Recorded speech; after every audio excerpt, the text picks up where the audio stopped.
मातली में साबिक high school teacher हाजी मोहम्मद कासिम खोसो और फैमिली की जानिब से जदीद तकाज़ों के मुताबिक तालका अस्पताल मातली में तामीर किए गए हाजी मोहम्मद कासिम खोसो आई हॉस्पिटल का बाकायदा इफ्तिताह कर दिया गया।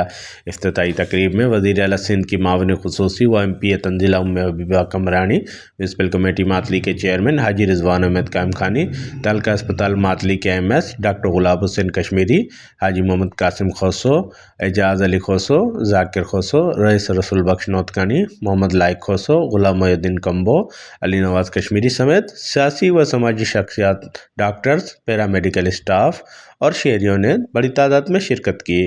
इस मौके पर तकरीब से खिताब करते हुए मुकर्रिरीन ने कहा कि हाजी मोहम्मद कासिम खोसो आइज़ हॉस्पिटल का क़याम मातली और गिरदनवा की अवाम के लिए एक अहम और खुशाइंदा इक़दाम है।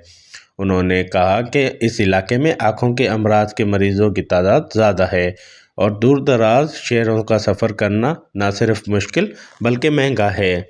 ऐसे में जदीद सहूलियात से आरास्ता इस आई हॉस्पिटल का क़याम आवाम की दरीना ज़रूरत पूरी करेगा। इस मौके पर मुकर्रिरीन ने हाजी मोहम्मद कासिम खोसो फैमिली और हॉस्पिटल के सरपरस्तों का शुक्रिया अदा करते हुए कहा कि उनकी काविश से मातली में सेहत की सहूलियात बेहतर हो रही हैं, जो काबिल तहसीन है। शहरियों ने उम्मीद ज़ाहिर की है कि हॉस्पिटल के क़याम से आँखों के अमराज में मुब्तला लोगों को बरवक्त और मेयारी इलाज मैसर आएगा। Dilmurad Kamboh, Bolan digital news, Matali.